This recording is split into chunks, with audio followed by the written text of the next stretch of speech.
Hello class 8, welcome back to your maths online classes. I am Rohit Singh and we were discussing about arrow method to solve questions.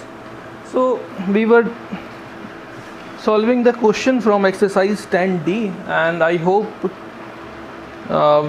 we have covered till question number 5. So I am starting from question number 8 today because 5, 6 and 7 are very easy question. You can do it by yourself. So starting from question number 8 of exercise 10th D. Okay, question number 8. क्या कहता है? 12 typists all working with the same speed type a certain number of pages in 18 days working 8 hours per day. 12 typist हैं जिनकी speed same है type करने की, कुछ page type करते हैं certain number of page 18 days लगातार और एक दिन में 8 घंटे काम करते हैं. Find how many hours per day must 16 typist work in order to type the same number of page in 9 days. बताएं कितने घंटे लगेंगे. हाउ मैनी आवर्स, तो पहला काम तो मुझे मिल गया, मेरा लास्ट वाला कॉलम. क्या मिला? लास्ट वाला column hours. How many hours per day must 16 typist work in order to type. तो मतलब 16 टाइपिस्ट अगर 9 दिन तक काम करेंगे तो कितना घंटे काम करना पड़ेगा. क्या क्या गिवन है? टाइपिस्ट गिवन है, टाइपिस्ट ले लेते हैं. आवर्स हमें मिल ही गए. इसके अलावा हमें क्या गिवन है? Number of days. अब वैल्यू ले लेते हैं. क्या है भाई? जब 12 टाइपिस्ट काम कर रहे हैं 18 डेज तक तो टाइम लग रहा है 8 आवर्स. हाउ मैनी आवर्स, तो हो गया x. 16 टाइपिस्ट कर दिए उसने और डेज कर दिए 9. अब बताओ क्या होगा. ये एरो तो फिक्स है, ऐसे का ऐसा ही रहेगा, कुछ चेंज नहीं करना. जब 12 टाइपिस्ट थे तो वो 8 घंटा काम करते थे. जब टाइपिस्ट 16 हो गए, बढ़ गए, तो ऑब्वियस सी बात है काम मुझे कम घंटे करना पड़ेगा. 12 16 में कम कौन है? 12. तो 12 की तरफ एरो चला गया. आगे बढ़े. 18 डेज जब काम किया तो 8 आवर करना पड़ा. अब जब डेज कम हो गए तो ऑब्वियस सी बात है ज़्यादा घंटे काम करना पड़ेगा. ज़्यादा कौन है? 8 और 98, 9 और 18 में 18, तो 18 की तरफ एरो चला गया. एरो लग गए, क्वेश्चन ख़त्म हो गया. x/8 equals to 18/9 multiply 12/16. ठीक है भाई. 8 2 जा 16, 9 2 जा 18, 2 से 2 cancel, x equals to 2. So 2 hours per day काम करना पड़ेगा अगर टाइपिस्ट हमारी बढ़ जाए. और सॉरी 2 कह रहा हूँ 12 आवर्स काम करना पड़ेगा अगर हमारे टाइपिस्ट 16 हो जाएं और 9 घंटे 9 दिन काम करें. ठीक है, ये इसको मैंने 12 को 2 पढ़ लिया था. So now question number 9 and 10 are very easy. आप खुद भी कर सकते हैं, डायरेक्ट क्वेश्चन है, कुछ नहीं कहा है इसमें. हम आते हैं क्वेश्चन नंबर 11 पे. बहुत इंटरेस्टिंग क्वेश्चन है और बहुत समझने वाला क्वेश्चन है. अगर डस्टर कहीं चला गया है तो हम पेपर से काम चलाते हैं.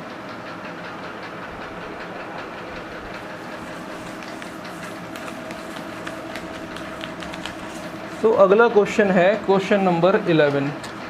बहुत ध्यान से समझने वाला क्वेश्चन है. बुक लेके साथ बैठिएगा इस क्वेश्चन को समझने के लिए. A contractor undertake to build a wall 1000 metre long in 15 days. एक कॉन्ट्रैक्टर है जिसने एक कॉन्ट्रैक्ट लिया है एक वॉल को बिल्ड करने का. वॉल की लेंथ है 1000 मीटर और 50 डेज़ में उसे पूरी करनी है. उसने इस काम के लिए 56 लोग लगाए, बट उसे पता चला 27 डेज़ बाद कि सिर्फ 448 मीटर वॉल ही बन पाई है. तो बताएं कि वो कितने और लोग लगाए कि उसका काम जो है वो टाइम पर ख़त्म हो जाए. तो निकालना क्या है? मैन निकाल लें. सबसे आखिरी कॉलम में क्या हो गया? मैन हो गया. एक कॉलम फिक्स हो गया. अब क्या है? वॉल की लेंथ दे रखी है तो एक कॉलम हो गया लेंथ का. और क्या गिवन है? डेज गिवन है तो एक कॉलम हो गया डेज का. कॉलम तो मैंने बना लिए. अब देखें भाई, 1000 मीटर उसको बनानी थी, बट 27 डेज़ के बाद कितनी बन पाई? सिर्फ 448 बन पाई. तो कितने दिन काम हुआ? 27 डेज़ काम हुआ. कितनी बन पाई? 448 मीटर बन पाई. और कितने लोगों ने बनाई? लोग उसमें लगाए थे 56. तो उतने लोग काम कर रहे थे। अब ये तो निकालने, ये तो x हो गया, ये इसकी तरफ चला गया। अब देखें, अब टोटल डेज़ कितने थे भाई? टोटल डेज़ थे मेरे पास 50। इतने दिन काम हो गया, तो बचे कितने days? Remaining days 15 minus 27 that is 23। Okay, तो डेज़ में क्या आ गया? 23। वॉल की लेंथ कितनी थी? टोटल लेंथ वो थी 1000 मीटर।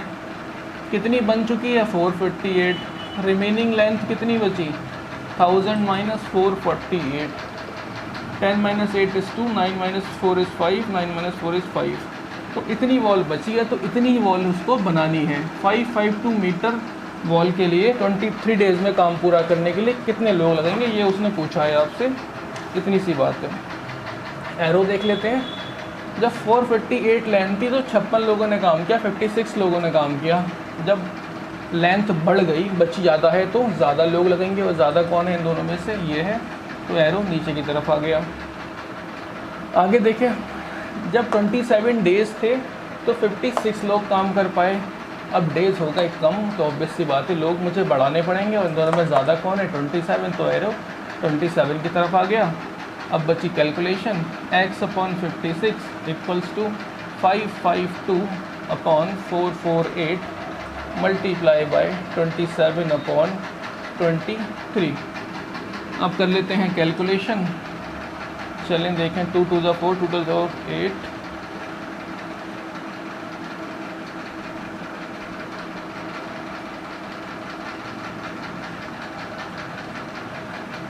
नाउ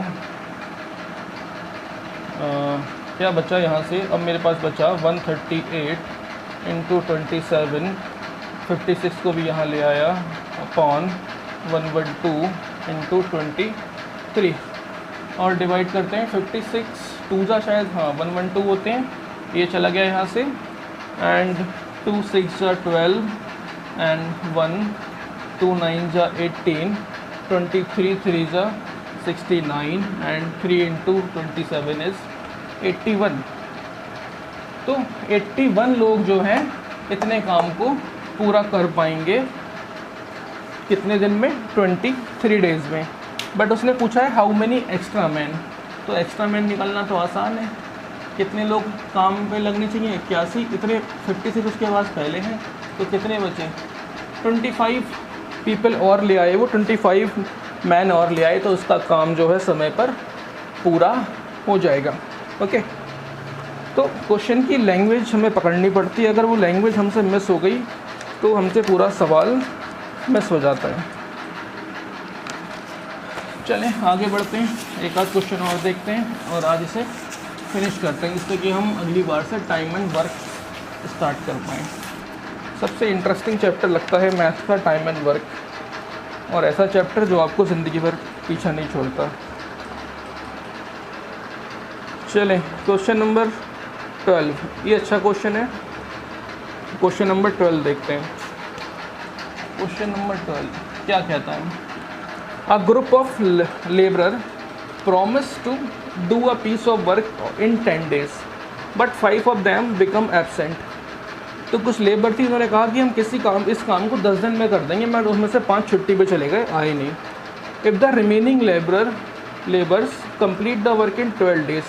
अब जो बाकी बचे 5 लेबर थे, उन्होंने वो काम 12 डेज़ में किया, तो बताएं original number of in the group. तो टोटल लोग थे कितने जिनमें से 5 चले गए, ये बताना है। तो निकालना क्या है? Original number of the group.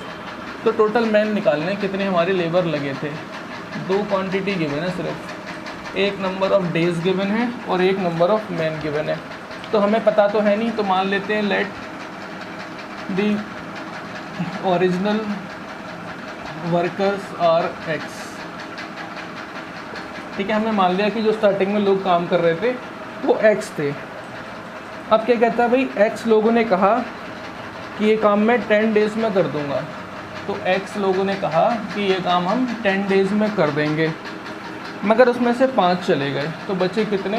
x minus 5। और ये कितने दिन में काम करने को कह रहे हैं? 12 डेज़ में। तो यहाँ पर आ गया 12। ये हो गई मेरी टेबल। ये एरो तो फिक्स है, डाउन एरो। अब जब डेज थे 10 तो अब तो लोग कितने थे x। अब जब डेज हो जाएंगे 12, ठीक है, तो लोग मुझे क्या लगेंगे, कम लगेंगे, क्योंकि डेज मेरे बढ़ गए। तो कम कौन है, 10, तो एरो आ गया 10 की तरफ। क्या हो गया, x minus 5 upon x equals to 10 upon 12। Multiply कर लें, 12x minus 60 equals to 10x और 12x minus 10x equals to 60, that means 2x equals to 60 and x equals to 30. That means there were 30 workers who were present in the starting. So that's it for today. We have finished exercise 10D, and in our next video we will start time and work and solve some questions from 10E. I hope आपको ये question समझ आए होंगे। सबसे आसान तरीका है ये एरो मेथड क्वेश्चंस को करने का, क्योंकि यहाँ पे हमें ज़्यादा लॉजिक लगाना नहीं पड़ता, एरो लगाने आ गए तो बस मल्टीप्लाई और डिवीज़न ही करना पड़ता है। Okay, so finish this exercise at your home, and if you feel any difficulty you can ask me any time. Till then take care, bye bye.